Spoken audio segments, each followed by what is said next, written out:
السلام عليكم ورحمة الله وبركاته، أبطالنا طلاب الصف الثاني الثانوي. عارف يا بطل أنت دلوقتي كل اللي بيدور في دماغك إمتى المستر هينزل لنا الخلاصة؟ وزي ما الوزير قال التقييمات هي الحل، جيت لك النهارده بحل جميع تقييمات المنهج اللي من خلالها هتدخل تقفل الامتحان بأقل مجهود. يلا يا بطل عشان ما اطولش عليك في المقدمة نخش على الفيديو على طول. الفيديو ممكن يبقى طويل شوية بس أوعدك بعد الفيديو تقدر تقفل الامتحان. يلا بينا يا بطل نخش على السؤال الأول. بيقول لي اذكر السبب العلمي. هو اداني مجموعه من العناصر يا اولاد. طيب مجموعه العناصر ده اداني ليها لكل حاجه ايه؟ اداني ليها لكل حاجه السالبيه الكهربيه، واداني كمان العدد الذري. دول ايه يا اولاد؟ اذكر السبب العلمي مصاهير ومحاليل المركبات الايونيه توصل التيار الكهربي. اقول له والله ايه؟ لسهوله حركه الايه يا اولاد؟ الالكترونات بتكون حره الايه؟ الحركه، وطالما الالكترونات بتكون حره في الحركه اذا المحاليل بتاعت المركبات الايونيه بتوصل التيار الكهربي. او كمان تقول له لان المركبات اللي هي يا اولاد، لان المركبات الايونيه دي بتتأين، وبتتأين يعني ايه؟ يعني الالكترونات سهله ان هي تتحرك. طيب بعد كده بقول لي رقم 2 الفلزات واللافلزات ناشطه كيميائيا بينما الغازات النبيله خامله كيميائيا. هقول له والله لان الفلزات واللافلزات غلاف تكافؤها الأخير بيكون إيه يا ولاد؟ بيكون غير مكتمل بالإلكترونات. يبقى المستوى الأخير عندها يا ولاد بيكون غير إيه؟ غير مكتمل. فتميل إن هي إيه يا ولاد؟ فتميل إلى فقد أو اكتساب الإلكترونات لتصل لحالة الإيه يا ولاد؟ لحالة الاستقرار. يبقى أنت عندك الفلزات واللافلزات هي الغلاف الأخير عندها مش بيكون مليان، فهي يا إما بتفقد يا إما بتكتسب عشان الهدف منها إن هي توصل لحالة الإيه يا ولاد؟ الاستقرار. أما الغازات اللي يا ولاد بقى إيه؟ أما الغازات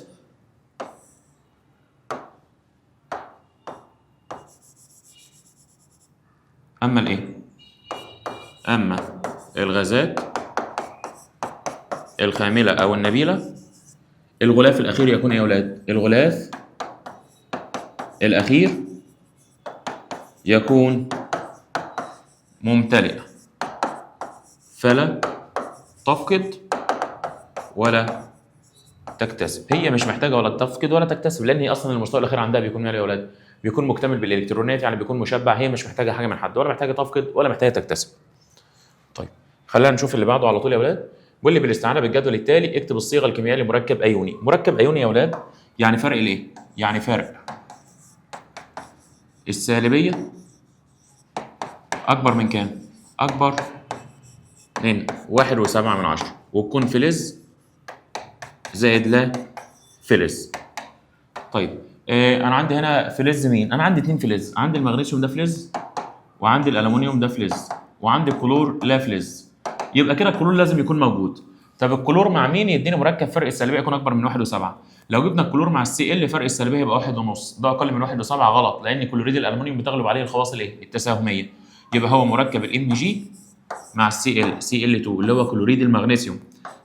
عندك اهو الكلور سلبيته بكام؟ ب3 ناقص المغنيسيوم ب1 و2 يطلع فرق السلبيه 1.8، وطالما فرق السلبيه اكبر من 1.7 اذا المركب مركب ايه يا ولاد؟ ايوني.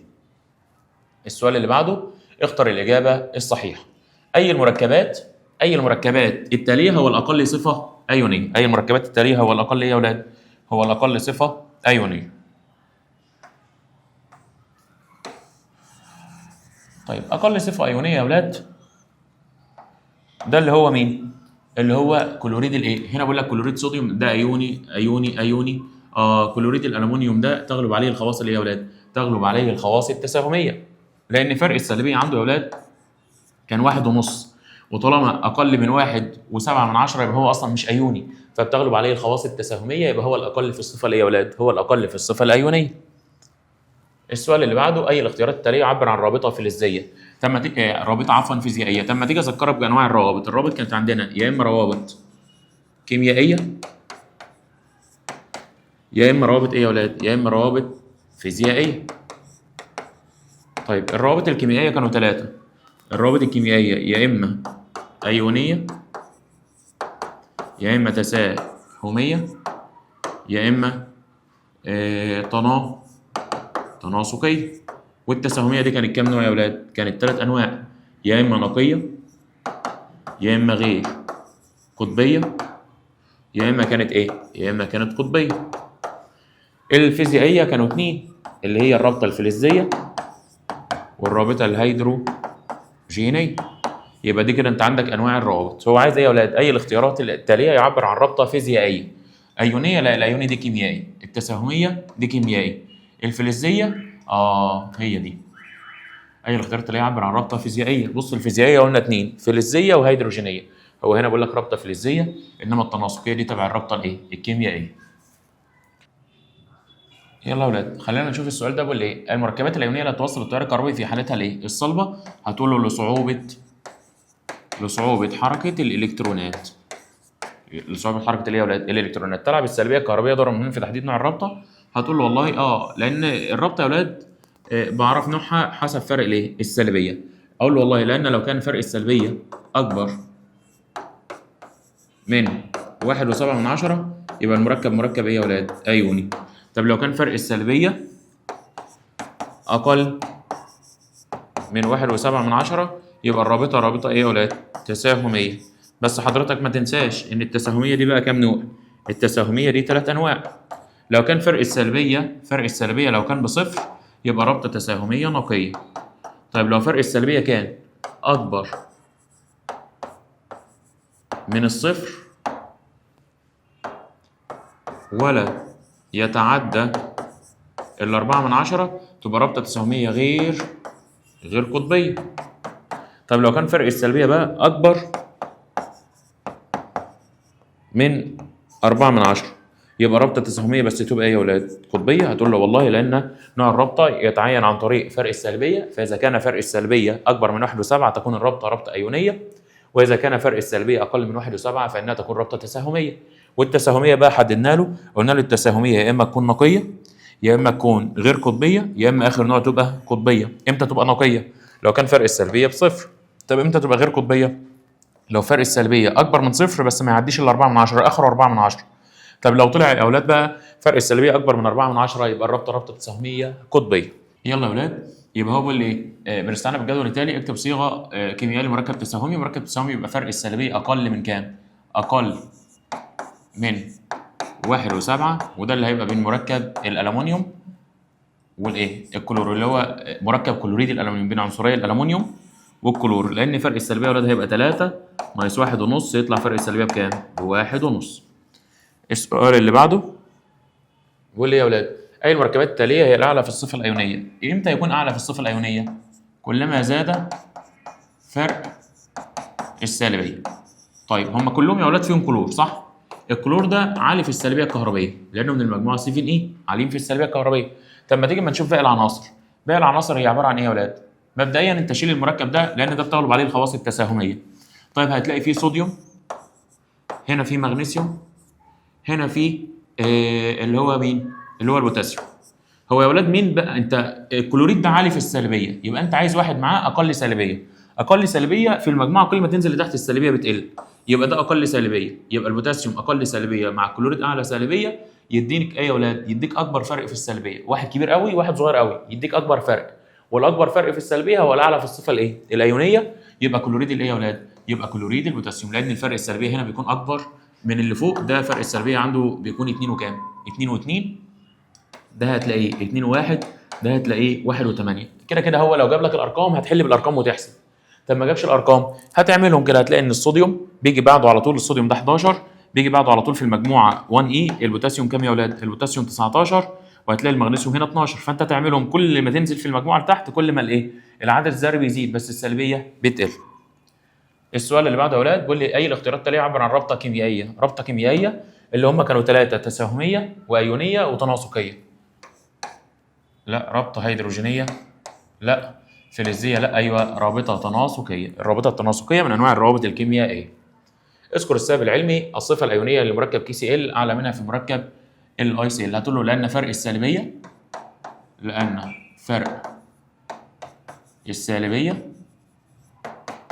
بين عناصر كي سي ال اكبر من فرق السالبيه بين عناصر المركب الاي سي ال. وكل ما الفرق السالبيه بيزيد كل ما الصفه الايونيه ايه بتزيد. تتميز المركبات الايونيه بارتفاع درجه انصهارها. هتقول له للتغلب على قوه التجاذب الموجوده. هو بيقول لك ايه يا ولاد؟ تتميز المركبات الايونيه بارتفاع درجه الانصهار والغليان للتغلب على قوه التجاذب الموجوده بين الايونات مختلفه الشحنه. ما انت عندك الرابطه الايونيه بتبقى ايون موجب وايون ايه؟ سالب. فالايون الموجب والايون السالب بينهم قوه ايه يا ولاد؟ تجاذب. طب ليه درجه انصهارهم المركبات دي بتكون مرتفعه؟ عشان التجاذب اللي بين الشحنات المختلفه ده صعب ان انت تكسره، او الرابطه دي صعب انك تكسرها، فبالتالي بتاخد درجه تسخين عاليه او درجه غليان عاليه عشان ايه؟ عشان يتفكك او يتحلل يعني. بيقول لك بالاستعانه بالجدول التالي اكتب الصيغه الكيميائيه لمركب الاعلى في الصفه الايونيه. اعلى في الصفه الايونيه يعني اعلى سالبيه كهربيه. اعلى سالبيه كهربيه بين اكبر واحد واقل واحد، اللي هو مين يا ولاد؟ اللي هو كلوريد الصوديوم. اختر الاجابه الصحيحه. اي الاختيارات التاليه لا يعبر عن رابطه كيميائيه. يعني بيقول لك هو عايز رابطه فيزيائيه. رابطه فيزيائيه تبقى الرابطه الايه؟ تبقى الرابطه الهيدروجينيه. اي المركبات التاليه لا يعبر عن مركب ايوني. ده ايوني، ده فلز ولا فلز، ده فلز ولا فلز، ده فلز ولا فلز. هو ده، لان ده مركب تغلب عليه الخواص اللي هي يا ولاد التساهميه، عشان فرق السالبيه عنده كان بكام؟ 1.5، يعني اقل من 1.7. على طول نخش على التقييم الكام بقى يا ولاد؟ التقييم الثاني. يلا يا ولاد على طول التقييم الكام؟ الثاني. بيقول لي اغلب المركبات التساهميه لا توصل التيار الكهربي. هتقول له لانها تكون في صوره غير متأين. المركبات التساهميه دي مش بتكون متأينه. جزيء ثاني اكسيد الكربون غير قطبي لان محصله العزم القطبي بتساوي كام يا ولاد؟ بتساوي 0، لان محصله العزم بتساوي 0. طيب السؤال اللي بعده بيقول لي باستخدام العناصر الاتيه اي منهما يمكن ان يكون مع الهيدروجين كل ما يلي. طيب مبدئيا العنصر ده السي ده اللي هو الكربون، ال9 ده اللي هو الفلور، البي 11 ده اللي هو الصوديوم، الاي 15 ده اللي هو الفوسفور. طيب الكربون ده لا فلز، الفلور ده لا فلز، الصوديوم ده فلز، الفوسفور لا فلز. عايز مركب ايوني. طيب مع الهيدروجين، والهيدروجين ده لا فلز، يبقى الهيدروجين هو اساسا لا فلز. عشان تعمل مركب ايوني يبقى لازم يكون معاه فلز. طيب مين في دول الفلز؟ اللي هو الصوديوم. الصوديوم ده اللي رمزه ايه يا ولاد؟ اللي رمزه بي. طيب مركب تساهمي قطبي، مركب تساهمي، طيب يبقى لا فلز مع لا فلز، يبقى ما ينفعش صوديوم. طيب وقطبي يعني فرق السلبيه يكون اكبر حاجه. انت عايز فرق السلبيه يكون كبير، يبقى الهيدروجين مع الفلور، لان الفلور اعلى سلبيه، يبقى الفلور ده اللي هو رمزه مين يا ولاد؟ اللي هو رمزه سي. السؤال اللي بعده تمثل الاشكال الاتيه مخطط لويس النقط اللي ثلاث عناصر مختلفه. ماشي. العنصر ده المستوى الاخير فيه 2 4 6 7، يبقى العنصر ده من المجموعه 7 اي. 2 4 5 ده في المجموعه 5 اي. 2 يعني ده في المجموعه 2 اي. طيب المستوى الاخير فيه 2 يعني ده فلز، 5 لا فلز، 7 لا فلز. بيقول لك اكتب الصيغه الكيميائيه للجزيئات اللي هي يا ولاد؟ للجزيئات التساهميه النقيه. ماشي. عايز جزيء تساهمي نقي. طيب تساهمي ما يكونش فيه فلز، ونقي يعني 2 من نفس العنصر المحتمله، يبقى يا اما W2 يا اما Y2، لان هو انت عايز تساهميه نقيه يعني يكونوا الاثنين نفس الجزيء، ذرتين من نفس العنصر، ويكونوا الاثنين لا فلز عشان ترابطه تساهميه، يبقى ما ينفعش يكون اكس، يبقى الاحتمال يا اما W2 يا اما Y2. يلا يا ولاد السؤال اللي بعده بيقول لك تتميز معظم المركبات التساهميه بانخفاض درجه ايه؟ غليانها وانصهارها. هتقول له والله لضعف قوه الترابط بين ايوناتها. يبقى قوه الترابط اللي بين الايونات بتاعتها ضعيفه. جزيء ثالث فلوريد البورون غير قطبي. هتقول له لان محصله العزم القطبي بتساوي كام؟ بتساوي 0، يبقى لان محصله العزم بتساوي 0. باستخدام العناصر الاتيه نفس الفكره، قلنا ان ده الكربون، ده الفلور، ده الصوديوم، وده الفوسفور. اي منهما يمكن ان يكون مع الهيدروجين كل ما يلي. اول حاجه مركب تساهمي غير قطبي. تساهمي غير قطبي. طيب تساهمي غير قطبي ده كان زي مين يا ولاد؟ زي الرابطه اللي بين الكربون والهيدروجين في جزيء الميثان. طيب هو مع الهيدروجين في هنا كربون في كربون، كربون ده اللي هو كان الاختيار رقم كام يا ولاد؟ دي. كانت الرابطه بينهم تساهميه غير ايه؟ غير قطبيه. غير قطبيه يعني فرق السلبيه كان كام يا ولاد؟ اكبر من صفر وايه؟ ولا يتعدى ال 4 من 10. وهي هنا اصلا كانت فرق السلبيه كان بكام؟ ب 4 من 10. مركب تساهمي يحتوي الجزء منه على 3 ازواج من الالكترونات الرابطه وكام؟ وزوج واحد من الالكترونات الحره. ماشي، انت عايز حاجه مع الهيدروجين تعمل 3 ازواج ارتباط وزوج ايه؟ حر. طيب اكيد مش ده. تعالى واكيد مش ده. تعالى اما نشوف الفوسفور. طيب الفوسفور يا اولاد الغلاف الاخير فيه 5، يبقى 1 2 3 4 5. يرتبط هنا مع اتش وهنا مع اتش وهنا مع اتش. هنا يا اولاد كام زوج ارتباط؟ ولا زوج ارتباط ولا زوج ارتباط ولا زوج ارتباط، يبقى كام زوج ارتباط؟ 3 ازواج من الكترونات الربط وزوج من الالكترونات الحره فعلا. يبقى الهيدروجين مع مين يا اولاد؟ يبقى الهيدروجين مع الاي اللي هو الفوسفور. السؤال اللي بعده، تمثل الاشكال الاتيه مخطط لويس النقطي لثلاث عناصر مختلفه. اكتب الصيغه الكيميائيه لجزيء يتكون من العناصر السابقه ويحتوي على 10 ازواج من الالكترونات الحره و3 ازواج من الالكترونات الرابطه. طيب يبقى انت محتاج واحد يعمل 3 روابط يا اولاد. محتاج واحد يعمل 3 روابط، يبقى هو عمنا الجميل ده. طيب يبقى واي، لان واي ده كان عنده كام؟ ادي 1 2 3 4 5. دول هيقدروا يشاركوا صح؟ طيب دول يقدروا يشاركوا مع 3 من الايه؟ مش ده المستوى الاخير في واحد؟ يبقى ده يشارك مع دبليو وده يشارك مع دبليو وده يشارك مع دبليو. طب ما تنساش ان دبليو كان هنا 2 4 6 2 4 6 وده واحد هنا 2 4 6 وده واحد هنا. طيب تعالى كده احنا عايزين يكون كام؟ احنا عايزين يكون عندنا 3 ارتباط 10 ازواج حره و3 ايه؟ ارتباط. ما هو الثلاثه الارتباط ده واحده 2 3. طب كام حر؟ 10 1 2 3 4 5 6 7 8 9 10. يبقى ده الجزيء واي. اكتب الصيغه واي دبليو ايه؟ واي دبليو 3. واي ودبليو 3 لان الثلاثه ده اللي هو تكافؤ الواي، ان الواي بي تكافؤه كام؟ ثلاثي عشان من المجموعه 5 اي يبقى ناقصه 3. يلا يا ولاد بيقول لي اذكر السبب العلمي جزيء كلوريد الهيدروجين قطبي. اقول له لان ايه يا ولاد؟ قطبي يبقى لان فرق السالبيه الكهربيه عنده بيكون ايه؟ اكبر من الايه يا ولاد؟ هو بيقول لك قطبي يبقى لان فرق السالبيه عنده الكهربيه عنده بيكون كبير. بس ما هو يعني هيبقى اكبر من 4 من 10 لان هو قطبي. يذوب غاز النشادر في الماء بدرجه اكبر من غاز مين يا ولاد؟ ثاني اكسيد الكربون. قال له لان غاز النشادر ده مركب قطبي يستطيع تكوين روابط هيدروجينيه مع الايه يا ولاد؟ مع الماء. يبقى عشان هو مركب قطبي بيقدر يكون روابط هيدروجينيه مع الايه؟ مع الماء، فبالتالي يقدر يدوب في الميه. السؤال اللي بعده، باستخدام العناصر الاتيه اي منهما يمكن ان يكون مع الهيدروجين كل ما يلي. طب انت عرفت العناصر دي مين؟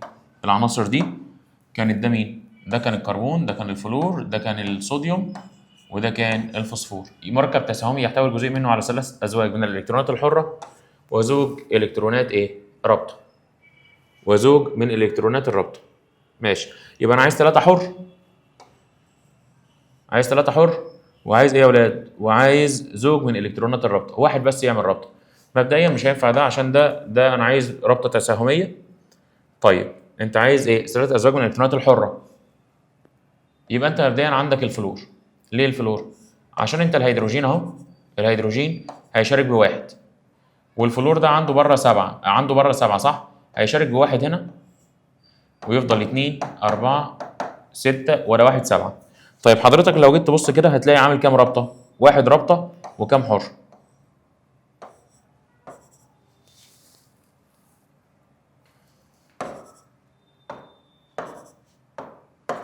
يلا يبقى كام حر؟ ادي 1 2 3.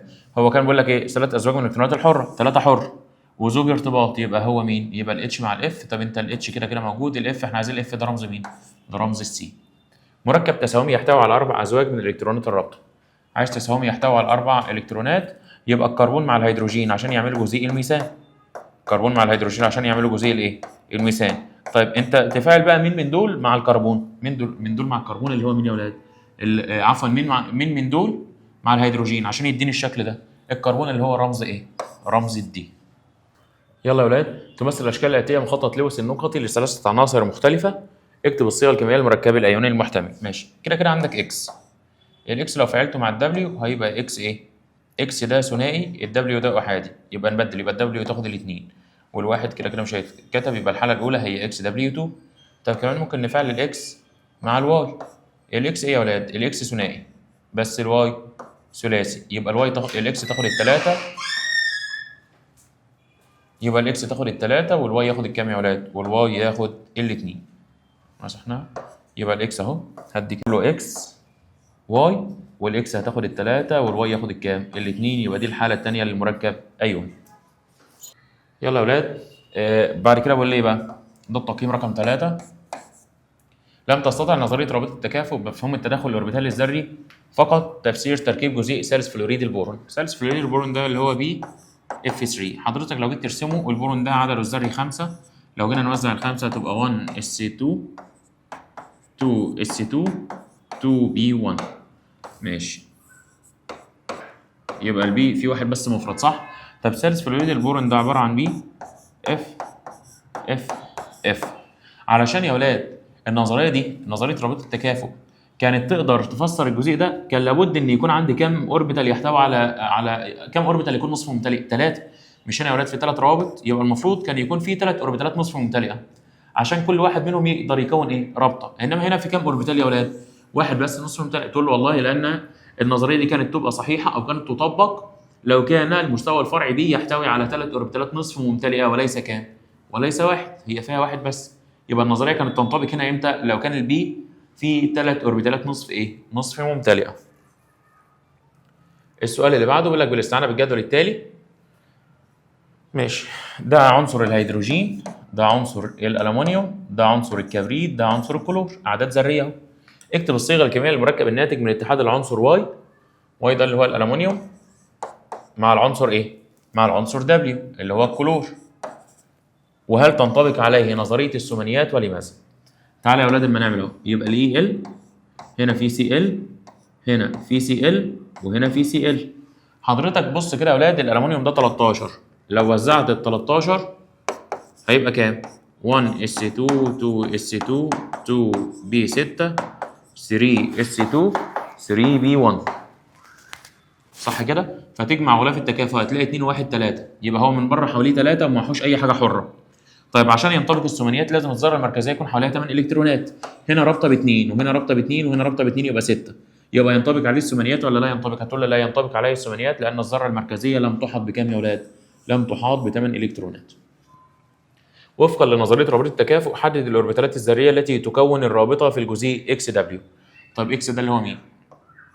الهيدروجين، دبليو اللي هو الكلور. طيب الهيدروجين ده يا اولاد الاوربيتال اللي بيشارك في تكوين الرابطه هو 1 اس، والهيدروجين عدده الذري واحد يبقى 1 اس 1. طيب الكلور ده 17، لما نيجي نوزع ال 17 يبقى نيون 10، ده في حاله السي ال اللي هو الكلور، يجي بعديها 3 اس 2 3 بي 5. اللي بيكون الرابطه بقى يا اولاد، الاوربيتال اللي بيكون الرابطه هنا اللي هو انهي واحد؟ ما انت الخمسه دول بيتوزعوا، ده بي اكس، ده بي واي، ده بي ايه؟ زد. وزع فرادى 1 2 3 4 5. هو ده اللي بيشارك في تكوين الرابطه صح؟ يبقى اسمه ايه؟ يبقى اسمه 3 بي زد. يبقى ال1 اس من الهيدروجين وال3 بي، بس مش اي 3 بي، ال3 بي زد منين يا اولاد؟ من الكلور. السؤال اللي بعده اي ممالي صحيح لجزيء ثالث فلوريد البورون اللي هو بي اف 3. ده مبدئيا ما بينطبقش عليه. ليه؟ اف اف اف دول 6، يبقى تنطبق عليه؟ لا تنطبق. تنطبق لا تنطبق، لا تنطبق عليه نظريه الثمانيات ولا يمكن تفسير الرابط هو ده، هو ده لا تنطبق عليه ولا يمكن تفسير الايه؟ النظريه.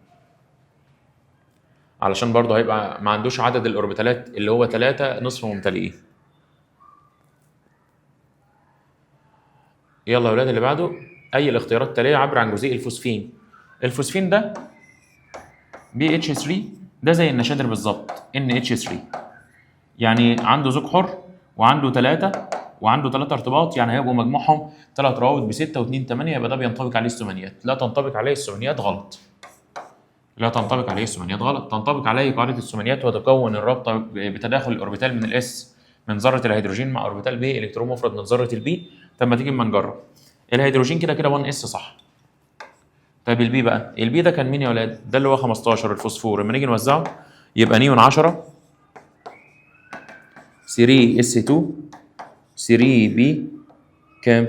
3 بي 3. التداخل الاوربيتال من البي فعلا هو تداخل الاوربيتال من البي، الكترون مفرد من البي. انما هنا بقول لك ايه؟ مع الاوربيتال اس من ذره البي، لا مش الاوربيتال اس، يبقى هو من الاوربيتال بي. فعلا الاختيار رقم بقى هو اختيار ايه؟ صحيح. السؤال اللي بعده بيقول لي لا تنطبق قاعده الثمانيات على جزيء NO2. ماشي حضرتك، لو جيت تبص المركب ده عباره عن N و2 O. ال N ده 7، ال O 8، ال O 8. تعالى كده لما نوزع دول يا ولاد 2 5، وزع ال 8 دول 2 6، وزع ال 8 دول 2 6. اجمع لي الكترونات التكافؤ بتاعت كل ذره من دول. هنا في كام؟ 5. طب دي كام في المستوى الاخير؟ 6. دي كام في المستوى الاخير؟ 6. 6 و6 12 و5 17. يبقى ليه يا اولاد بقى لا تنطبق عليه الثمانيات؟ لان عدد الكترونات التكافؤ كان عدد ايه يا اولاد؟ عدد مفرد. ولو كان عدد الكترونات التكافؤ في المركب اللي عندك عدد مفرد، يبقى المركب ده لا تنطبق عليه قاعده الايه؟ لا تنطبق عليه قاعده او نظريه الثمانيات. اللي بعده بالاستعانه بالجدول اكتب الصيغه الكيميائيه لجزيء العنصر W. ماشي، جزيء العنصر W اللي هو Cl2، وهل تنطبق عليه قاعده الثمانيات ولماذا؟ طب يبقى هنا في Cl وهنا في Cl، المفروض ان كل Cl حواليه 7.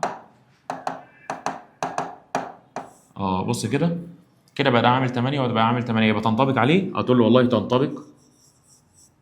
تنطبق عليه النظريه. ليه تنطبق عليه النظريه؟ هتقول له لان ذره الكلور تحاط ب 8 الكترونات، كل واحده حواليها 8 الكترونات. وفقا لنظريه رابطه التكافؤ حدد الاوربيتالات الذريه اللي تكون الرابطه في جزيء X2.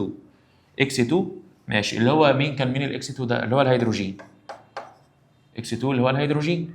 طيب الهيدروجين عدده الذري واحد، يبقى 1s 1. يبقى هو ال 1s ده هو اللي بيشارك في تكوين الايه يا اولاد؟ ده الاوربيتال اللي بيشارك في تكوين الرابطه.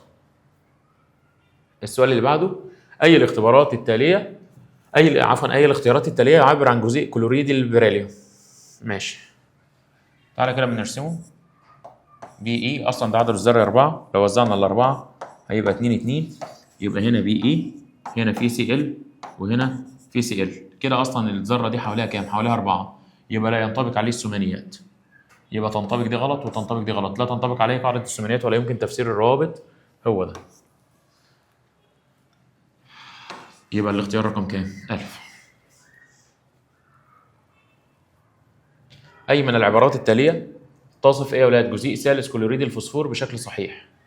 ماشي، ده BCl3. BCl3 زي ال NH3 تنطبق عليه الثمانيات وأقدر أفسر الروابط.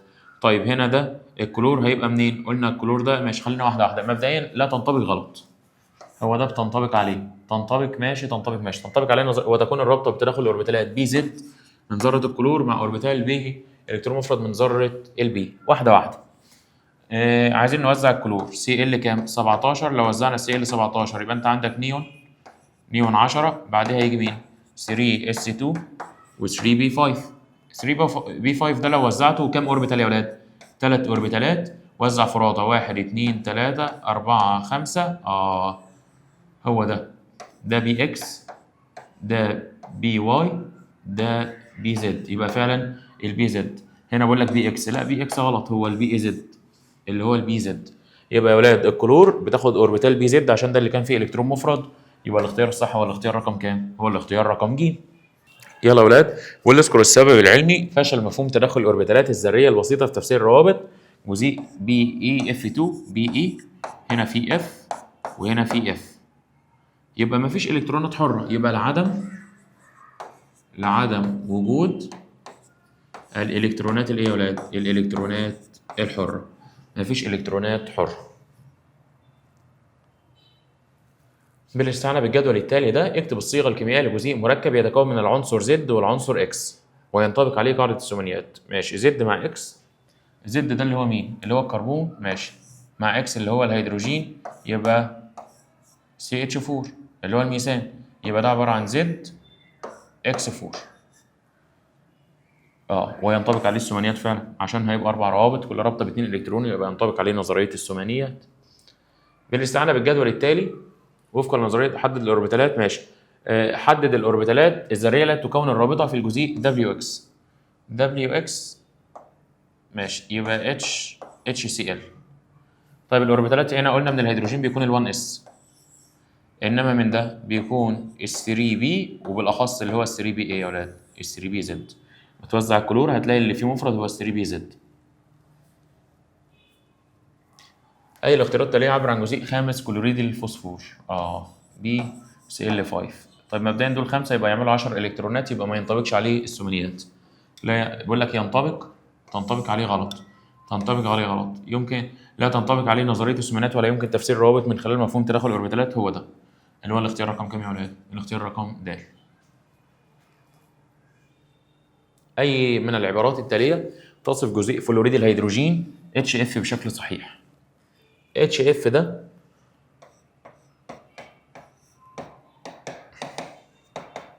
تنطبق عليه الثمانيات. بص هتلاقي هنا 2 4 6 8. لا تنطبق غلط، لا تنطبق غلط. تنطبق عليه نظرية الثمانيات تنشأ من تداخل أوربيتال 1s من الهيدروجين، صح، مع أوربيتال 2bz من الفلور. تعال نوزع الفلور كده، 1s2 2s2 2b5. طيب لو جينا نوزع البي 5 ده يا ولاد هتلاقي هنا ايه؟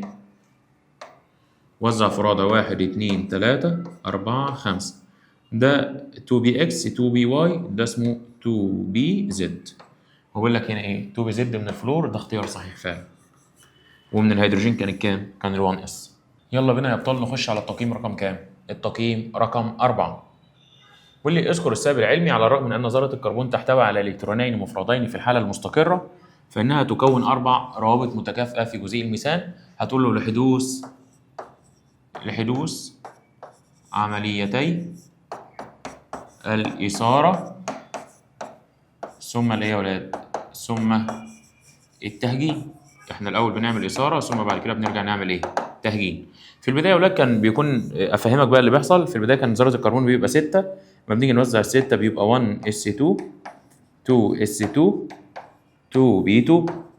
لما جينا نرسمهم حسب قاعدة هوند لقينا هنا ال1s ده عنده 2 إلكترون، ال2s ده برضو عنده 2 إلكترون، ال2b ال2b بقى عنده 2 إلكترون. طيب احنا لقينا في جزيء الميثان CH4 السي عاملة كام رابطة؟ 4. طب هي هنا عندها كام حر؟ 2 بس. فاحتاجنا نعمل يا ولاد عملية اسمها عملية الايه؟ عملية الإثارة. ايه اللي بيحصل في عملية الإثارة؟ بينتقل الإلكترون من ال2s يروح عند ال2b، بينتقل الإلكترون من ال2s يروح عند مين يا ولاد؟ عند ال2b. فبالتالي الشكل بيصبح كده. ال1s احنا ما جيناش جنبه، يفضل زي ما هو. ال2s بقى، ال2s كان فيه 2 احنا خدنا منهم 1، يفضل 1. ال2b بدل ما كان عنده 2 بقى عنده 1 2 3. كده حضرتك احنا بقى معانا 4 مفرد. بس في مشكله قابلتنا، ان المشكله اللي قابلتنا ان هم مش نفس الطاقه. انا عايز اخليهم نفس الطاقه. قال لي نعمل بعد كده عمليه اسمها عمليه ايه يا ولاد؟ عمليه تهجين. طيب ايه اللي هيحصل بقى؟ التهجين هناخد 1 من الاس و3 من البي، فبالتالي ال1s انت ما جيتش جنبها، يبقى سيب ال1s زي ما هي اهي. هجنت اوربيتال من الاس وكام يا ولاد؟ و3 من البي، يبقى كده بقى عندك كام اوربيتال؟ بقى عندك 4 بس بقى اسمهم 1 من الاس و3 من البي، يبقى sp3. ده فيه الكترون الكترون الكترون الكترون. كده بقى عندك كام الكترون يا ولاد؟ 4 مفرد، والاربعه متساويين في الطاقه، فبالتالي يقدروا تكون جزيء الايه؟ الميثان. يبقى يا ولاد ذره الكربون انت بتعمل فيها عمليتين. بتعمل عمليه الاول اسمها عمليه الاثاره، ثم بعدين بتعمل عمليه ثانيه اسمها عمليه الايه؟ عمليه التهجين. السؤال اللي بعده، ادرس المركب التالي جيدا ثم اجب عن الايه؟ عن الاسئله التاليه. حدد نوع الاوربيتال المشارك في تكوين الرابطه بين ذرات الكربون واحد من ذرات الكربون واحد والهيدروجين. ماشي، تعال اما نشوف هنا التهجين يا اولاد. هو بيسالني هنا عن التهجين نوعه ايه؟ التهجين، استنى بس عشان الكلام يكون واضح اكتر. خلينا نشيل ده كده، صغر لنا دي كده، والقلم ده كده صغره لنا. احنا عايزين ايه؟ يلا يا ولاد احنا عايزين التهجين اللي هنا كده. ماشي. التهجين يا ولاد هنا في سي معاها 2 اتش ومعاها رابطتين صح؟ طيب بص يا ولاد هنا كده في كام واحده سيجما؟ ادي واحده سيجما، 2 سيجما، 3 سيجما، يبقى التهجين اللي هنا اس بي 2. انت التهجين بتاخد واحده من الاس والباقي من البي. مع عدد الروابط باي وعدد الكثافات الالكترونيه حول ذره الكربون رقم 5. ذره الكربون رقم 5 اهي عندها كام باي؟ اقول له والله عندها 2 باي. عرفت منين يا استاذ؟ بص الاولى سيجما واللي بيزيد عن سيجما تحت دول باي يبقى 2 باي. طب الكثافه الالكترونيه كم منطقه كثافه الكترونيه يا اولاد؟ 1 2 هنا واحده سيجما وهنا واحده سيجما يبقى 2. انت ما بتاخدش الباي معاك في الكثافه الالكترونيه. يبقى الكثافه الالكترونيه كانت كام برضه يا اولاد؟ كانت 2. يبقى الباي 2 والكثافه الالكترونيه كام؟ 2. اللي بعده اختر الاجابه الصحيحه. عنصر اكس يقع في المجموعه 15 من الجدول الدوري. مجموعه 15 بنسبه كبيره ده الفوسفور. ماشي. اي الاختيارات التاليه يعبر عن حدوث التهجين؟ ماشي. مبدئيا ده يبقى بي اكس 3 بي اتش 3 عنده هنا زوج حر وثلاثه ارتباط، يبقى مجموع الكثافات الالكترونيه اداه واحد حر وثلاثه سيجما يبقى 4. الاربعه يبقى نوع التهجين واحد من الاس وثلاثه من البي يبقى نوع يا اولاد اس بي 3. السؤال اللي بعده جميع المركبات التاليه يحدث بها تهجين اس بي 2 ما عدا اس بي 2. حضرتك لو جيت تشوف ده 2 سي دي معاها اتش ودي معاها اتش دي معاها اتش ودي معاها اتش، كل واحده عامله 2 اتش يبقى بينهم رابطه ثنائيه. تعالى كده اما نبص على الكربونه دي معاها كام رابطه سيجما هنا يا ولاد؟ انا واحده 2 3 يبقى اس بي 2 خلاص. طب هنا يا ولاد بص هنا دي سي معاها 2 اتش والجنب الثاني هنا سي معاها واحده اتش وواحده سي ال، كده كل واحده عامله 3 يبقى هنا في رابطه كمان. طب الرابطه اللي هنا دي ادي واحده سيجما 2 3 3 سيجما يبقى واحده من الاس بي 2. حضرتك لو جيت تبص على ده سي هنا في اتش وهنا في اتش هنا في او.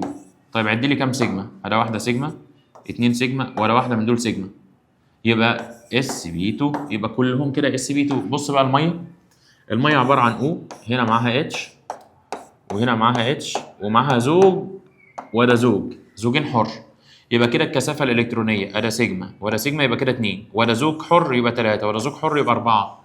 الاربعه يبقى اس بي كام؟ يبقى اس بي 3. يبقى اللي مش معاك هي مين؟ هي دي. السؤال اللي بعده اي زوج المركبات الاتيه يتفق في نوع التهجين؟ نوع التهجين. طب ما بسرعه تعالى كده اما نبص على ده عشان ما نضيعش وقت. يلا يا ولاد او لا ده كمان ماشي. طب تعالى اما نجرب ده NH3 هنا في زوج حر ادا 3 ولا زوج حر يبقى 4 يبقى ده اس بي 3. بص ده 1 2 3 ده ما فيش ازواج حره، ده ما فيش ايه؟ ما فيش ازواج حره يبقى 3 يبقى اس بي 2 يبقى لا ده كده غلط. هو ده بص الميثان CH4 دول كام؟ 4 يبقى اس بي 3. الميه احنا لسه قايلين الميه من شويه اس بي 3 يبقى الثلاثه الاثنين دول بيتفقوا في الايه؟ في نوع التهجين اس بي 3 اللي هو الاختيار رقم كام؟ ج. هنا هتلاقي ده اس بي 2 لا ده اس بي بس، ده اس بي 3 هنا اس بي 2 وهنا ده كام؟ ده اس بي بس، فبالتالي ما ينفعش الا الاختيار رقم كام؟ ج. اذكر السبب لا يحدث اثاره في ذره الاكسجين عند تكوين جزيء الماء. هتقول لان ذره الاكسجين تحتوي على كام؟ لان ذره الاكسجين تحتوي على 2 الكترون حر، عندها 2 الكترون حر اصلا، فهي بالتالي مش محتاجه يحصل لها ايه؟ مش محتاجه يحصل لها اثاره. عشان انت الاكسجين 8 لو جيت توزعه يبقى 1 اس 2 2 اس 2 2 بي كام يا ولاد؟ 2 بي 4. فالاربعه دول لما تيجي توزعهم يبقى عندك اداه واحد وزع فراده 2 3 اعمل هنا ازدواج 4 يبقى ده واحد حر وده واحد حر، فبالتالي مش محتاج يحصل لها ايه؟ اثاره. ادرس المركب التالي جيدا ثم اجب عن الاسئله التاليه. حدد نوع الاوربيتالات المشاركه في تكوين الرابطه بين ذرات الكربون 4. ماشي دي ذره الكربون 4 اهي. 4 عندها واحده سيجما 2 سيجما يبقى التهجين في 4 كان اس بي و3 3 اللي هي دي عندها ده واحده سيجما وده واحده 2 و2 اتش، يبقى 2 سيجما كمان. طب 2 و2 4، يبقى 4 واحده من الاس و3 من البي. مع عدد الروابط سيجما بين ذرات الكربون وذرات الهيدروجين في الجزيء. سيجما اللي بين ذرات الكربون والهيدروجين. السيجما، تعالى اما نعد السيجما بقى كلها. طب ما تيجي نجيب الباي الاول يا اولاد. الباي مش هو عايز السيجما، ولا هو عايز السيجما بس؟ السيجما بس. طيب دول 2 وده واحده 3 وده واحده 4 وده واحده 5 وده 2 7 وده واحده 8 وده واحده 9 وده واحده 10. يبقى عدد الروابط سيجما كام يا اولاد؟ 10 روابط سيجما. بصوا يا اولاد هنا بقول لي ايه؟ اي الاختيارات التاليه عبر عن الاوربيتالات المشاركه في تكوين الروابط بين ذراتي الكربون في جزيء الايثيلين. ماشي، الايثيلين ده اللي هو كان ايه؟ C2H4. ماشي كده؟ طيب الرابطه ايه يا ولاد؟ الرابطه سيجما صح؟ طيب حضرتك لو جيت تبص على الرابطه دي كده، اللي هي الرابطه دي، اللي مش عايز اغير لي الرابطه دي، هتلاقي الرابطه دي ايه يا ولاد؟ الرابطه دي رابطه سيجما صح؟ طب ما تيجي ما نشوف التهجين. هنا التهجين يا ولاد ادي واحده سيجما 2 سيجما 3 سيجما، يبقى التهجين هنا كان ايه؟ التهجين هنا كان SB2 والتهجين هنا كان SB2. طيب الرابطه باي دي يا ولاد بتيجي من اوربيتالات فارغه اللي هي البي زد. اللي هي مين؟ اللي هي البي زد. طيب SB2 ده يكون رابطه سيجما، والبي زد ده بيكون رابطه باي. يبقى انت عندك الاختيار رقم كام؟ ج. السؤال اللي بعده يا ولاد بيقول لي جميع المركبات التاليه يحدث بها تهجين SB مع ده. حضرتك لو جينا نشوف ده هنتلاقي ده 2C، دي معاها 3H ودي معاها 3H. لو جيت تبص على السي الواحده هتلاقي معاها كام رابطه؟ 4، يبقى واحده من الاس و3 من البي، يبقى ده SB3. هو بيقول لك كلهم SB ما عدا، يبقى ده لان ده SB3. كل واحد من دول هتلاقيه SB. اي ازواج المركبات الاتيه لا يتفق نوع التهجين، اي الازواج المركبات الاتيه لا يتفق في نوع تهجين الذره المركزيه، يبقى كلهم بيتفقوا ما عدا. ماشي. ده الميثان احنا لسه قايلين SB3، ده احنا لسه قايلينه في الصفحه في السؤال اللي بعده على طول SB3. النشادر SB3، الميه SB3، الميثان SB3، النشادر SB3. تعال ما نشوف ده. الميه SB3، انما ده BCl2 يبقى ده SB، يبقى ده اللي مش بيتفق.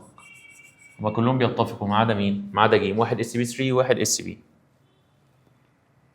اذكر السبب لا يحدث عمليه اثاره في ذره النيتروجين. هتقول له لان ذره النيتروجين تحتوي على 3 الكترونات ايه يا ولاد؟ حره. عندها 3 حره فمش محتاج يحصل لها عمليه ايه؟ اثاره. اللي بعده ادرس المركبات التاليه جيدا ثم اجب عن الاسئله. حدد نوع الاوربيتالات المشاركه في تكوين الرابطه بين ذرتي الكربون 2 و3. تعال لما نشوف الكربونه رقم 2. دي الكربونه رقم 2 اهي. الكربونه رقم 2 عندها ده واحده سيجما 2 سيجما وده واحده سيجما يبقى 3.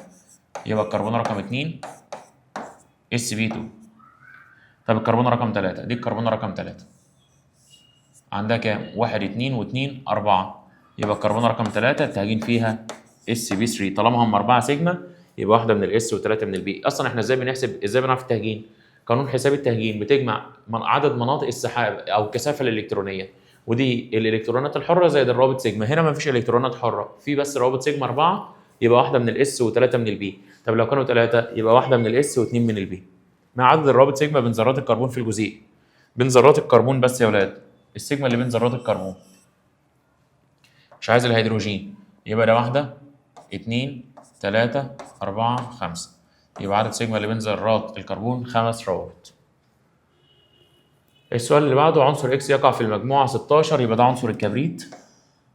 ده عنصر الكبريت عند تكوين جزيء H2S. ماشي، يبقى ده H2S اللي هو جزيء كبريتيد الهيدروجين. اي الاختيارات التاليه عبر عن حدوث. طيب مبدئيا هنا في واحده H وهنا في واحده H. الاس ده المستوى الاخير بيكون في 6 لان هو 16 2 8 6. طيب عمل شارك بكام؟ ادا 1 ادا 2 يبقى لسه 4. احطهم زوجين حر، يبقى ده زوج حر ولا زوج حر زوجين. ادا واحده سيجما 3 ولا واحده سيجما كمان 4. يبقى نوع التهجين ايه يا اولاد؟ يبقى نوع التهجين SB3 عشان في 2 حر اهم وفي رابطتين سيجما، يبقى 2 و2 4. خد واحده من الاس واللي يفيض الثلاثه التانيين منين؟ من البي. جميع المركبات التاليه يحدث بها تهجين من النوع SB3 ما عدا. كلهم SB3 ما عدا. ده SB3 ده SB3 ده SB3. طب تعالى بقى نبص ده. هنا في كام واحده سيجما؟ ادا واحده سيجما ولا واحده سيجما 2، يبقى نوعه ايه؟ SB. يبقى هو ده الاختيار اللي ما فيهوش sp3. اي ازواج المركبات الاتيه تتفق في نوع التهجين الذره المركزيه. ماشي، حضرتك ده sp2 ده sp3 يبقى غلط، ده sp3 ده sp2 غلط، ده sp3 ده sp2. بص بقى ده هنا يا ولاد اهو C2H2 ادي واحده سيجما 2 يبقى ده sp. طب بص بقى هنا ده بي اي سي ال سي ال، دول كده كام سيجما 2؟ يبقى واحده من الاس وواحده من البي، يبقى ده واحده من الاس وواحده من البي، ده واحده من الاس وواحده من البي. يبقى الاختيار الصح هو الاختيار رقم كام؟ الاختيار رقم 1000. انا كده يلا يا ابطال نخش على التقييم رقم كام؟ التقييم رقم 5. بيقول لي قارن بين جزيء بي اف 2 والسي اتش 4. ماشي، اول حاجه هعمل له هنا البي اي اف 2. البي اي اف 2 ده عباره عن بي اي هنا معاه اف وهنا معاه اف. طيب الشكل الفراغي يا ولاد، الشكل الفراغي بالنسبه لده الشكل بتاعه بيكون خطي. الشكل بتاعه بيكون ايه؟ خطي. المفروض ان هم يبقوا كده يعني، فيبقى الشكل ايه؟ خطي. وانت عندك هنا السي اتش 4 ده قلنا ده يا ولاد ده رباعي الايه؟ رباعي الاول. طيب عدد ازواج الالكترونات الحره ده صفر حر، ده صفر حر، ده ما عندوش حر اهو، ده كل اللي عنده ارتباط، وده اصلا ما عندوش حر. وازواج الالكترونات الرابطه ده عنده كام ارتباط يا ولاد؟ 1 2، يبقى ده عنده 2 ارتباط. طب ده عنده كام ارتباط؟ ده عنده 4 ارتباط. والصيغه المختصره، الصيغه المختصره اي دي الذره المركزيه كام ارتباط؟ 2 يبقى اكس 2. طيب هنا اي دي الذره المركزيه كام ارتباط؟ 4 يبقى اكس 4. يبقى كده حضرتك خلصت السؤال ده، والسؤال ده مهم جدا. يلا يا ولاد بيقول لي اذكر السبب العلمي لا يؤثر غاز الايه؟ لا يؤثر غاز كلوريد الهيدروجين الجاف على ورقه عباد الشمس الجاف، ولكنه يحول لون ورقه عباد الشمس المبلله بالماء الى اللون الاحمر. هتقول له لان غاز كلوريد الهيدروجين ده يتكون من جزيئات تساهميه، يعني عدم وجود الكترونات حره، لذا لا تظهر له أي خواص حامضية، ولكن عند ملامسته للماء يتأين ويتكون أيون الإيه يا ولاد؟ أيون الهيدرانيوم. الهيدرانيوم ده اللي هو هيبقى مين يا ولاد؟ اللي هو ال H3O، ده المسؤول عن الخواص الايه؟ الخواص الحامضيه، لان ده ايون ايه يا ولاد؟ ده ايون موجب، فده هيبقى مسؤول عن الخواص الايه؟ الحامضيه، فيحول الورقه الى اللون الاحمر. يبقى انت في البدايه وهو جاف ده كان تساهمي، ده ما فيهوش ايونات حره فما بيأثرش على الخواص الحامضيه، فبالتالي ملوش خواص حامضيه اصلا.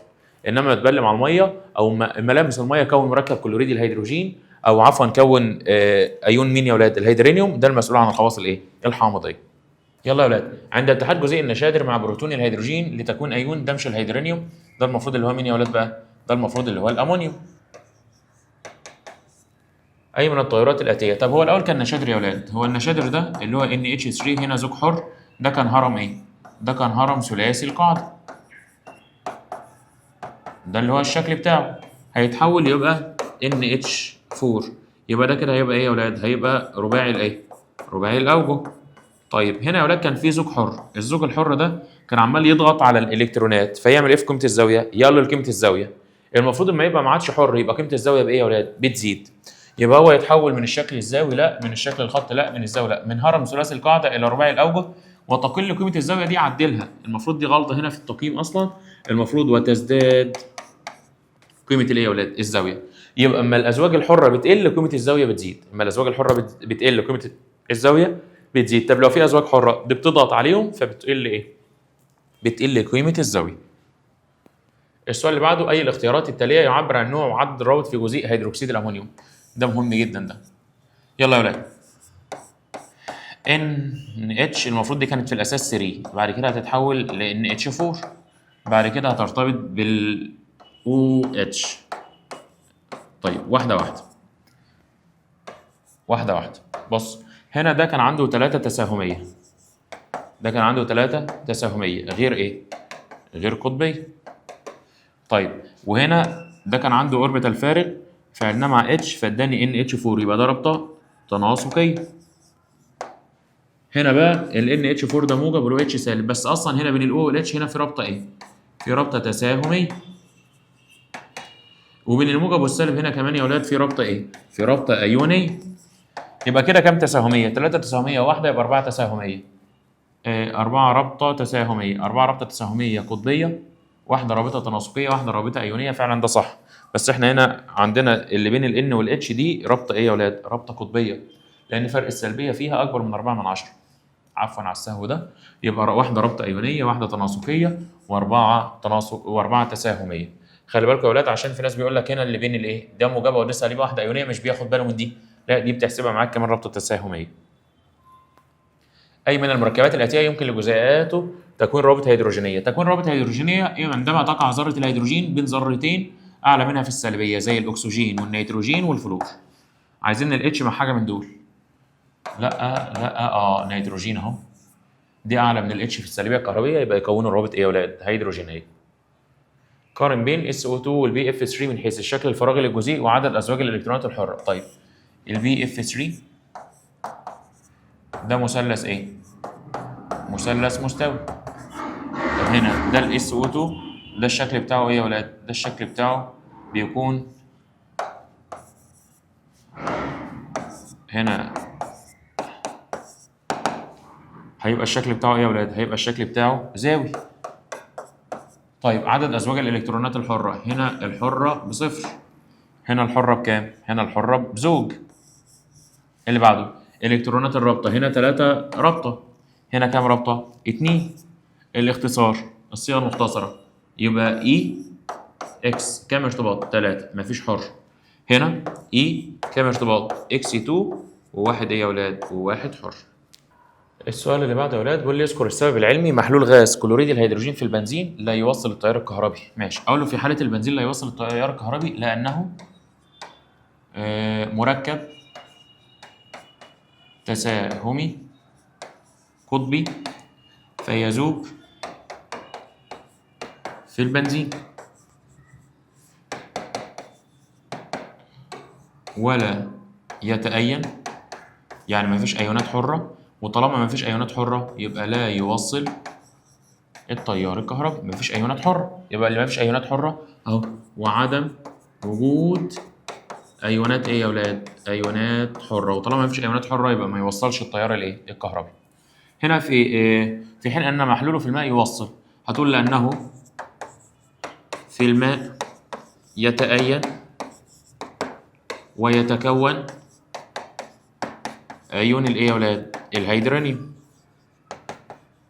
طيب وطالما بيتأين يبقى فيه ايونات حره، وطالما فيه ايونات حره يبقى فيه توصيل كهربي. يبقى اللي بيتأين بيوصل، واللي ما يتأينش ما يوصلش.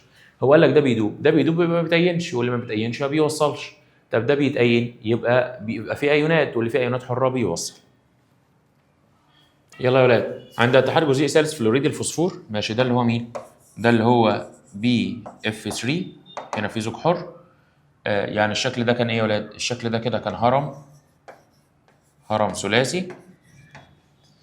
يتفاعل مع اف كمان فيتحول لبي اف 4، كده ما عادش حر، يبقى قيمه الزاويه زادت. تزداد قيمه الزاويه، قيمه الزاويه ثابته غلط، تزداد قيمه الزاويه، تقل قيمه الزاويه غلط. يبقى يا اما دي يا اما دي. طيب هنا يا ولاد هيتحول يبقى ايه؟ هنا يبقى رباعي الاوجه. طيب يبقى يتحول من هرم ثلاثي زاوي؟ لا، يبقى من هرم ثلاثي القاعده الى رباعي الاوجه وتزداد قيمه الزاويه فعلا عشان الازواج الحره قلت. قلنا ما الازواج الحره بتقل قيمه الزاويه بتزيد، يبقى الاختيار الصح ولا الاختيار رقم د. ده في الترقيم عشان مش في الترتيب. اي الاختيارات التاليه عبر عن نوع وعدد الروابط في جزيء. ماشي، NH4. الاول كان NH3 مع الاتش بقى NH4، بعدين مع السي ال بقى NH4Cl. هنا في رابطه ايونيه، هنا عملوا رابطه تناسقيه، هنا في 3 تساهميه. يبقى 3 تساهميه، 2 رابطه تساهميه غلط، 3 رابطه تساهميه، واحده تناسقيه، واحده ايونيه. طيب التساهميه دي ايه يا اولاد؟ دي بتكون غير دي بتكون عفوا قطبيه. يبقى الاختيار الصح هو الاختيار رقم كام؟ ج. يبقى واحده ايونيه، واحده تناسقيه، 3 رابطه تساهميه ايه يا اولاد؟ قطبيه. السؤال اللي بعده، اي من الجزيئات الاتيه يمكن لذراتها المركزيه استقبال زوج الالكترونات حر لتكوين رابطه تناسقيه؟ مبدئيا ده مش بيستقبل. ليه ده مش بيستقبل؟ ده اصلا كامل، ده عنده زوج، يبقى ده مانح مش مستقبل. هو ده. ليه هو ده؟ علشان الالومنيوم هنا يا ولاد حواليه Cl فعنده هنا مكان ممكن يستقبل فيه، لان الالومنيوم يا ولاد 1s2 2s2 2b6 3s2 3b1. يبقى هو اصلا عنده اوربيتالات فاضيه ممكن يستقبل فيها. يبقى الوحيد اللي ممكن يستقبل فيهم هو مين يا ولاد؟ هو ده عنده زوج، ده مانح ما ينفعش ده. يلا يا ولاد، في السؤال ده عايز يقارن بين CCl2 F2 والاي SH3. ماشي. ليه ده هنا يا ولاد فيه 3 والزوج حر؟ يبقى ده ايه؟ يبقى ده هرم ثلاثي القاعده، انما ده رباعي الايه؟ ده 4 ارتباط، يبقى ده رباعي الاوجه. بعد كده عايز ازواج الالكترونات الحره، ده عنده 0 حر. طب الارتباط 2 و2 يبقى 4 ارتباط. هنا في 1 حر وكام ارتباط؟ 3 ارتباط. عايز بعد كده الاختصار، يبقى الاي المركزيه كام ارتباط؟ 4 يبقى اكس 4. هنا عايز ايه المركزيه و3 ارتباط وواحد ايه؟ واحد حر. السؤال اللي بعده، اذكر السبب اللي يا ولاد؟ اذكر السبب العلمي لا يوجد بروتون الهيدروجين حر في الماء. هتقول له لانه يرتبط بجزيئات الماء مكونا ايون الايه يا ولاد؟ ايون الهيدرونيوم. ويرتبط بالميه بيكون ايون الايه؟ الهيدرونيوم. السؤال اللي بعده، اختر الاجابه الصحيحه عند اتحاد جزيء الماء مع بروتون الهيدروجين لتكوين ايون الهيدرونيوم. ماشي.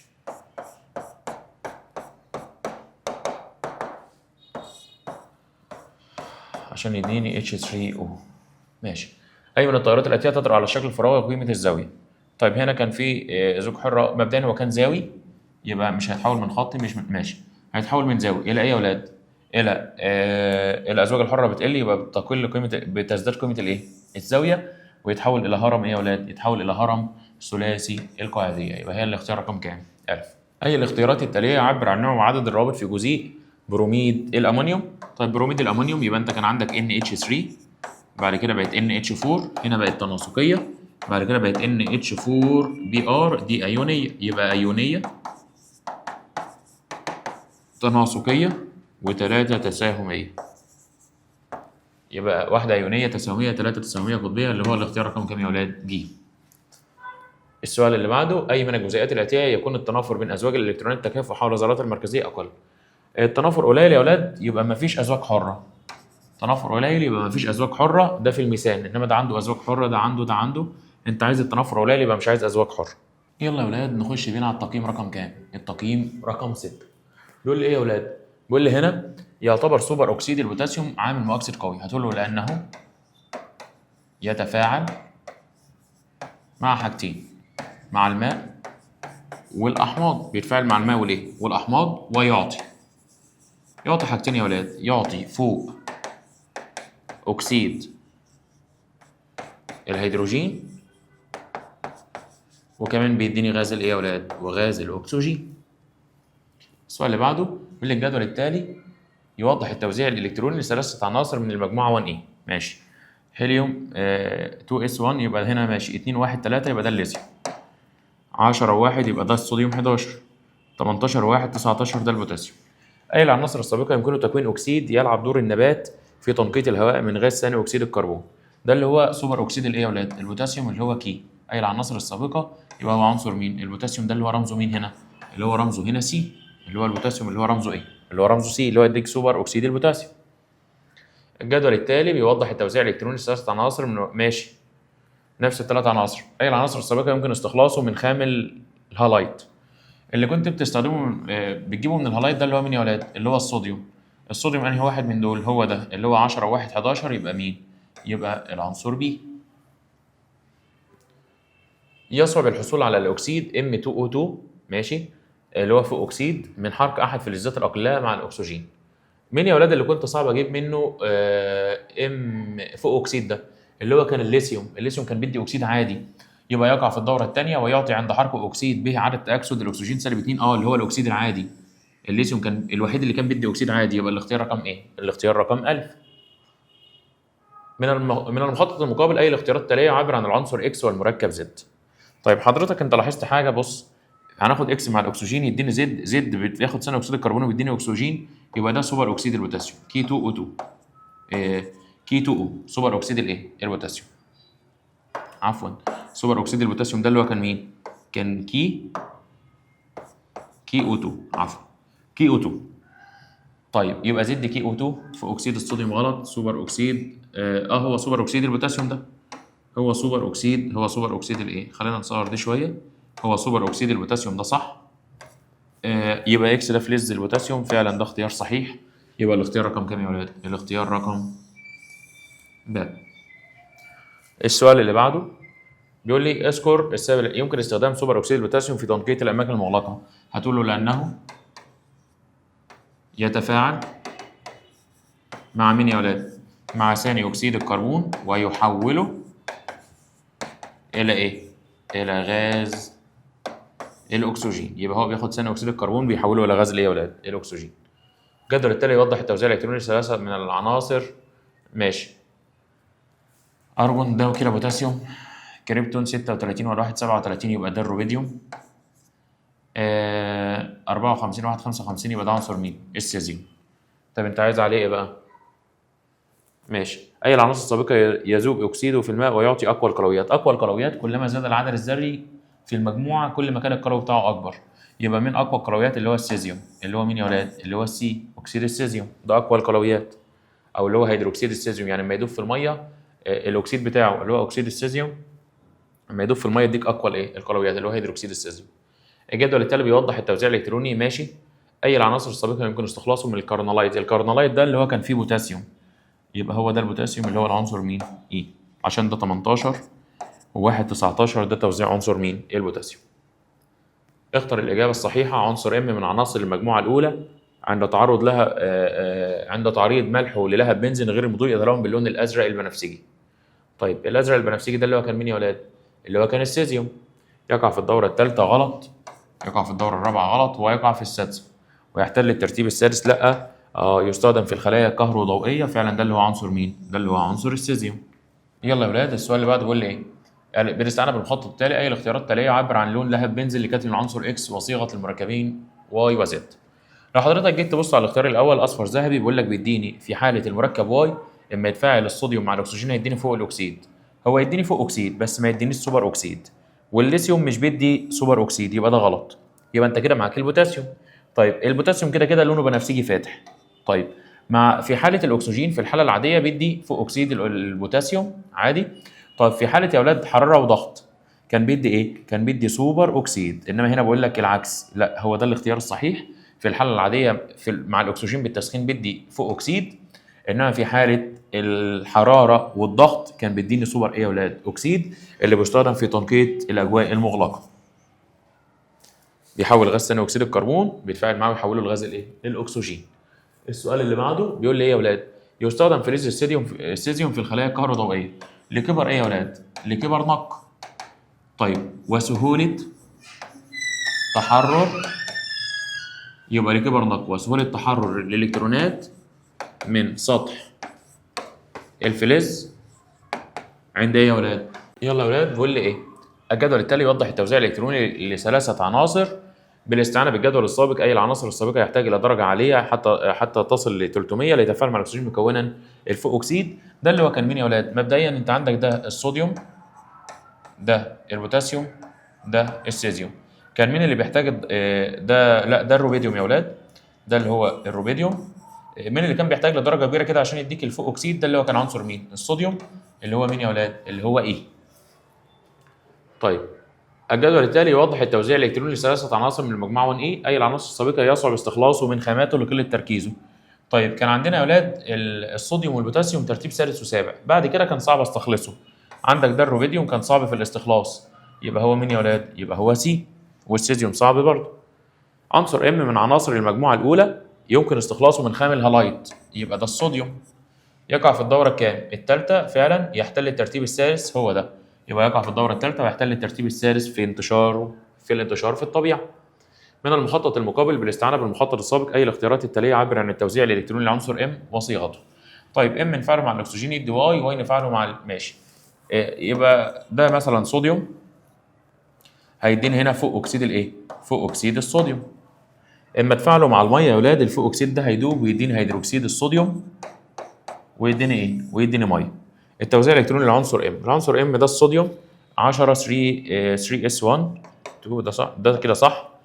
والمركب واي اللي هو فوق اكسيد الصوديوم، يبقى فعلا الاختيار رقم باء هو اختيار ايه؟ صحيح. السؤال اللي بعده، ادرس المخطط المقابل ثم اجب عن الاسئله التاليه، اكتب الصيغه الكيميائيه للمركب اي. طيب احنا عندنا هنا صوديوم هنفعله مع الميه هيديني مين يا اولاد؟ هيديني هيدروكسيد الصوديوم. يلا يا اولاد نخش على التقييم رقم 8، ادرس المخطط المقابل ثم اجب عن الاسئله. لو جينا نشوف يا اولاد هنا في الصوديوم ده لو فعلناه مع الميه هيديني هيدروكسيد الايه؟ هيديني هيدروكسيد الصوديوم وهيتصاعد غاز الايه؟ الهيدروجين. طيب هو هنا يا اولاد بقى هيدروكسيد الصوديوم لو فعلناه مع الاتش سي ال هيديني كلوريد الايه؟ كلوريد الصوديوم. طب تعالى اما نشوف بقى، بيقول لك اكتب الصيغه الكيميائيه للمركب ايه؟ المركب ايه ده اللي هو مين؟ مركب كلوريد الصوديوم. تعال نشوف اللي بعده، ادرس المخطط المقابل ثم اجب عن الاسئله التاليه. هو ده نفس الحاجه بس بنكمله، يبقى ده كان هيدروكسيد الصوديوم، ده كان كلوريد الصوديوم، وده كان غاز الايه؟ ده كان غاز الهيدروجين. اكتب الصيغه الكيميائيه لمركب متميع في المخلوط. مركب متميع ده اللي هو مين يا ولاد؟ هيدروكسيد الصوديوم. وما بيمتص بخار الميه كتلته بتزيد. وضح بمعادله كيميائيه كيف يمكن الحصول على بي من هيدريد الصوديوم. هيدريد الصوديوم ده اللي هو NaH لو فعلناه مع الميه هيديني هيدروكسيد الصوديوم وهيتصاعد غاز الايه يا ولاد؟ هيتصاعد غاز الهيدروجين. المعادله عشان نتاكد هي موزونه ولا لا، هتلاقي الصوديوم الهيدروجين هنا 3 خرج 3، المعادله موزونه. السؤال اللي بعده، اي الاختيارات التاليه عبر عن ماده متميعه؟ ماده متميعه دي اللي هو كان ملح ايه يا ولاد؟ ملح باروتشيلي. اي المواد التاليه تتفاعل مع الاحماض ويصاحبها حدوث فوران؟ جالك في امتحان الشهر اللي هو كان كربونات الايه؟ كربونات الصوديوم. يتصاعد غاز ثاني اكسيد الكربون هو اللي بيعمل الفوران. ادرس المخطط المقابل ثم اجب عن الاسئله. طيب عندنا هنا مين يا ولاد؟ عندنا هنا الصوديوم لما نفعله مع الاكسجين هيديك عند 300 درجه هيديك فوق اكسيد الايه؟ فوق اكسيد الصوديوم. طيب فوق اكسيد الصوديوم لما نفعله مع الميه هنا هيديني مين يا ولاد؟ هيديني هيدروكسيد الايه؟ هيدروكسيد الصوديوم. هنا تفاعل هيدروكسيد الصوديوم مع HCl هيديني NaCl. العمليه دي هتبقى عمليه الايه؟ التحليل الكهربي.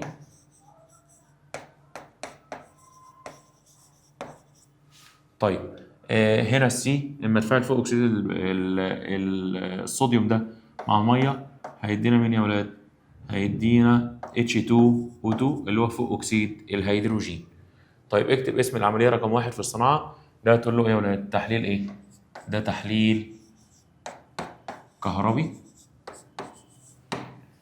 طب تعالى ما نشوف اللي بعده، احنا لسه مكونين المخطط. اكتب الصيغه الكيميائيه للمركب يمكن استخدامه كعامل مؤكسد قوي. عامل مؤكسد قوي اللي هو مين يا ولاد؟ فوق اكسيد الايه؟ فوق اكسيد الصوديوم اللي هو Ne2O2. اي المواد في المخطط تستخدم كماده مبرده؟ ده اللي هو كان مين يا ولاد؟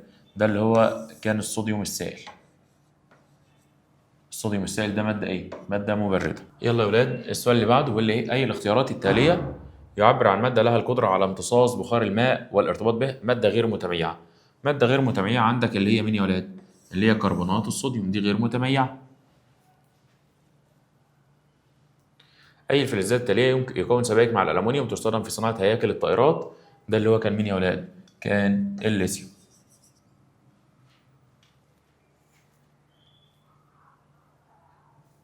السؤال اللي بعده، ادرس المخطط المقابل ثم اجب. نفس المخطط اللي فات، هنا ده كان هيدروكسيد الايه؟ ده هيدروكسيد الصوديوم، وهنا عندك كان فوق اكسيد الصوديوم، وهنا ده كان فوق اكسيد الهيدروجين.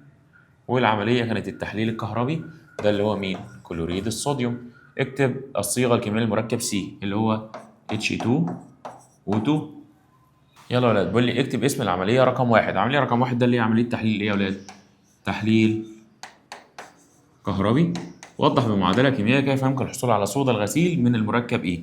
مركب ايه ده اللي هو كان مين؟ لو رجعت ورا كده هتلاقي هيدروكسيد الصوديوم.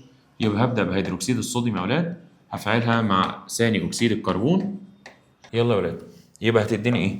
يبقى هتديني كربونات الصوديوم. طيب انت عندك هنا ده موجب ده سالب، انت عندك ده اخد الكربونات، هيطلع عندك هنا مين يا ولاد؟ وميه. يبقى يديني كربونات الصوديوم والايه؟ والميه. مع وزن المعادله يعني هتضرب هنا في كام؟ هتضرب هنا في 2، هتبقى المعادله عندك موزون. السؤال اللي بعده يا ولاد بيقول لي اي الاختيارات التاليه عباره عن ماده متميعه؟ ماده متميعه عندك اللي هي نترات الايه يا ولاد؟ اللي هي نترات الصوديوم. اي الفلزات التاليه يستخدم احد هاليداته في اجهزه الرؤيه الليليه؟ ده كان مين يا ولاد؟ كان الروبيديوم. خلصنا التقييم رقم 8، نخش على التقييم رقم كام يا ولاد؟ التقييم رقم 9. يجمع غاز الناتج من تفاعل كلوريد الأمونيوم مع نيتريت الصوديوم بإزاحة الماء لأسفل ولا يمكن جمعه بإزاحة الهواء لأعلى؟ هتقول والله لأنه لا يذوب في الماء ولكنه يتفاعل مع غاز الأكسجين الموجود في الهواء.